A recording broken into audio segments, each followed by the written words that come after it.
Bonjour à toutes et à tous, compagnons conteleurs et conteleuses, j'espère que vous avez passé de très bonnes fêtes de fin d'année. Moi oui en tout cas, même si je vous ne cache pas que je suis bien content que l'année 2020 se soit enfin terminée.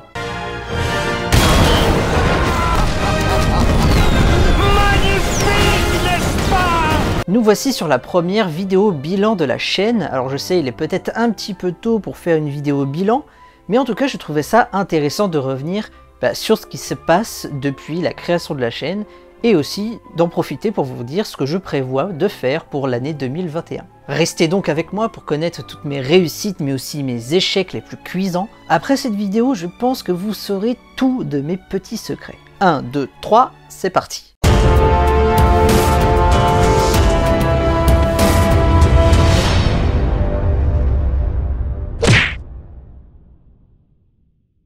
Ce qu'il faut savoir tout d'abord, c'est que je prépare cette chaîne depuis à peu près le mois de mai 2020. Et en fait, j'ai pris énormément de temps à peaufiner les 3 premiers épisodes de la chaîne, les 3 premiers diégétips. Donc le premier sur le mentor, ensuite sur le thème et la prémisse, et le 3e diégétip, si ma mémoire est bonne, c'est sur la création d'un personnage en tant que tel. Heureusement, vous avez été extrêmement nombreux à accueillir la création de la chaîne. Sans vous, sans votre aide, je pense que j'aurais stagné pendant très longtemps entre 10 et 80 vues par vidéo. Franchement, pour un lancement de chaîne, j'espérais pas autant d'enthousiasme de votre part. Plus concrètement, cela fait grosso modo plus de 180 abonnés à la chaîne en 3 mois, donc de septembre à décembre. Septembre, octobre, novembre, en 4 mois.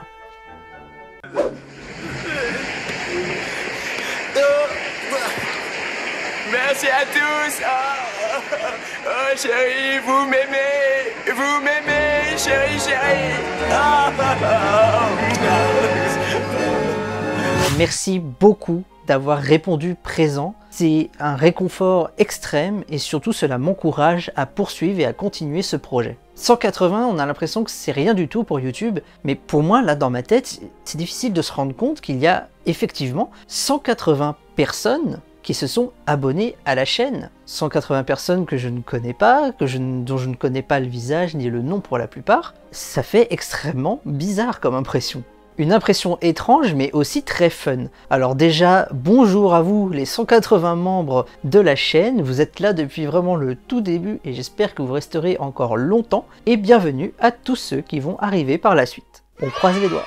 Selon les stats de la chaîne, vous avez tous entre 25 et 35 ans. Ce qui me rassure énormément, puisque 2021 sonne le glas de mes 30 ans. Vous n'avez pas 80 ans. Vous me regardez tous majoritairement depuis la France, mais également depuis la Suisse, et là je suppose que je dois dire un énorme merci à la chaîne Hello No On qui m'a quand même rapporté pas mal d'abonnés lors de la création de la chaîne. Et tiens, il y a également quelques Canadiens, alors salut à vous les cousins. La majorité des vues sur mes vidéos proviennent de personnes qui ne s'abonnent pas à la chaîne après avoir visionné la vidéo. Alors c'est pas du tout un reproche, c'est même pas du tout à mal en fait, toutes les chaînes possèdent ce type de viewer. Je pense simplement que je pourrais optimiser un petit peu ce chiffre en disant plus souvent lors de mes vidéos le discours type, le discours parfait du youtubeur, c'est-à-dire pour chaque nouvel abonnement, un arbre est replanté et un bébé chaton adopté. Enfin vous voyez le genre. Quoique c'est pas con le coup des arbres. Tout ce côté un petit peu corporate, un petit peu vendeur, qu'on déteste tous, hein, on va pas se le cacher, mais qui fonctionne quand même diablement bien et dont personne ne peut réellement se passer.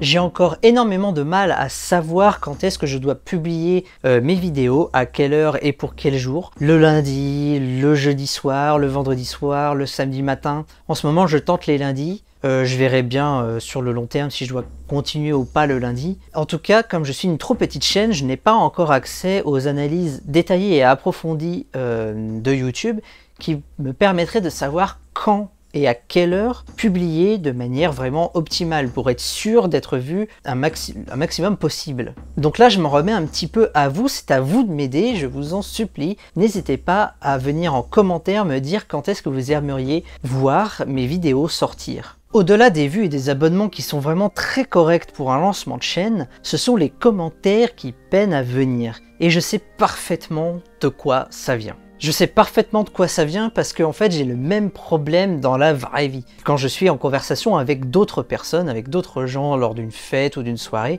eh bien je déblatère tellement, je parle tellement qu'à la fin, plus personne n'a rien à dire, plus personne ne vient renchérir sur ce que j'ai dit parce que je veux toujours avoir le dernier mot. Et c'est un petit peu, en fait, ça reviendrait à dire t'as tout dit. Et je sais pas vous, mais moi, je commente très rarement une vidéo pour dire simplement ah oui, je suis d'accord avec ça. Quand je commente, c'est surtout pour ça, c'est pour soit critiquer, soit dire du négatif, parce que bon, on va pas se le cacher. Quand on poste un commentaire, c'est toujours pour essayer de corriger quelque chose ou pour apporter quelque chose que le youtubeur en face n'aurait peut-être pas remarqué ou pas vu. Je ne sais pas encore exactement ce que je dois faire pour corriger le tir. Donc voilà, qu'est-ce qui vous empêche, vous, de commenter dans une vidéo? Alors pas forcément sur ma chaîne, mais sur YouTube en général.